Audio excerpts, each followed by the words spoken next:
So we're now into day 2 of the fallout from Judge Taylor's ruling, and the president made it clear in that photo availability up at Camp David. He's none too happy about this, Fred.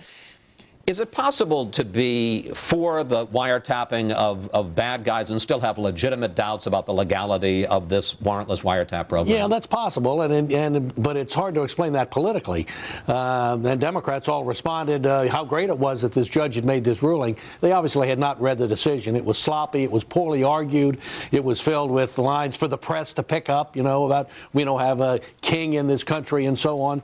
I think of all the opinions I've ever seen, and I covered courts, particularly the Supreme Court, for a couple of years, this was one of the weakest. 5 other courts of appeal have ruled the other way, not on this particular program, but on the fact that there is an exception to the Fourth Amendment requirement that you get a warrant, that there are cases, that national security is one of them, and seeking intelligence is one of them, where there is an exception where you don't have to, where the president has inherent authority there. So the overwhelming conventional wisdom is that this case will be overturned. What are Democrats going to say then? But let's break down this case, though, a little bit more. 2 months ago, when the court struck down the president's military tribunals program in the Hamdan case, it said that Congress's authorization of the use of force after 9/11, one of the authorities on which the president based it, could not be construed as giving him authority for the military tribunals.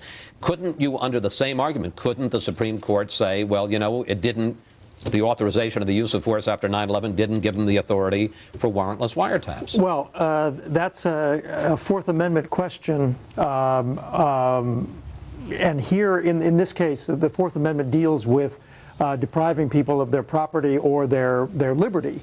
There is no use, no deprivation here. This is an intelligence gathering operation. People are not being put in jail on the strength of any of the evidence that's being gathered in these cases. So you don't have the same issues are not involved. So I don't think it applies. The judge also found a First Amendment violation based on the idea that journalists are not going to be able to get information from people in the Middle East on the telephone. Well, as the Wall Street Journal pointed out today, it's really the New York Times that chilled that when it announced that the whole program existed. That's going to shut people up on the telephone from the Middle East. Charles, let me ask you about another aspect of this, because the president talks about inherent authority, but the Supreme Court in the Hamdan case didn't think much of that either.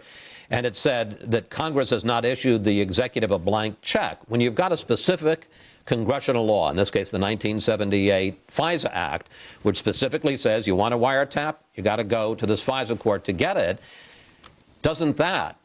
couldn't you make the argument that that's going to be an argument that the Supreme Court might find, you know, in the warrantless wiretap, same deal? It might, but what's so interesting about the ruling by the district court, how weak and tendentious and ideological it is that she didn't even cite the Hamdan case, which exactly as you point out would be a strong point in favor of her argument. Her argument is mostly declaratory. She states it's an obvious violation of the Fourth Amendment. It's not. And the two main arguments, and I've been looking at Fourth Amendment experts, some of whom are against the NSA program, but who say that the argument against it is not in the ruling. And the two main arguments that you could raise if you were in favor of the program are not even considered by the judge in the ruling. There's no question it'll be overturned. There is a question as to whether when it reaches the Supreme Court, they will use the Hamdan reasoning in saying that the authorization of use of force in Afghanistan, or at least after 9/11, is not enough to trump the FISA court. But that's not clear. The court could easily rule that, yes, in cases of foreign intelligence, it is incumbent and is part of exercising authority and use of force. Well, as usual, listening in on the bad guys. As usual, you've gotten to the point that I've been trying to lurch and stumble to find, which is exactly that, Mort. Let's say this is a lousy ruling. Could it still be the right decision in terms of the law, not for the reason she stated?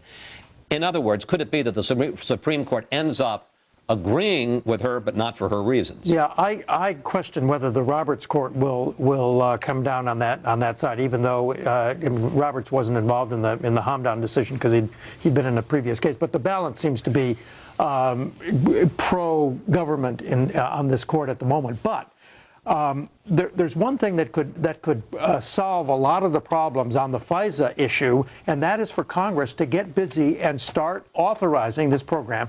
And it's significant that a number of Democrats yesterday, including Patrick Leahy and, surprising to me, John Conyers, and not so surprisingly, Joe Biden, all said, we have no objection to tapping terrorists, but it should be done under the color of law. Okay. Let's get busy, Congress, and put the color of law on this. If you have any doubts about whether it applies now, put it under FISA right now. Fred, briefly, because we're running out of time in this segment, when it's all said and done, I think we all agree that the wiretapping is going to continue because most people think it's a good program, and politically it'd be crazy to oppose it.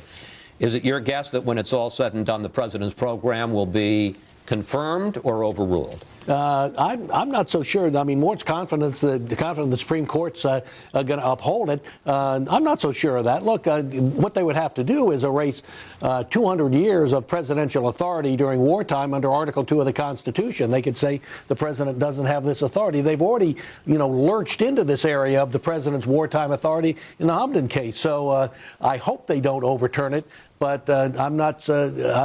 I suspect they might. All right. Have to take a break here, and we're back now with our panel. Well, less than 2 weeks after the UN Security Council passes this ceasefire resolution and the violence does, in fact, end, our colleague, Charles Krauthammer, is ready to pass judgment on the whole process, and let's put it up on the screen.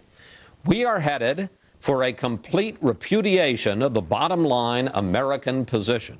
Charles, is it a little early to declare defeat?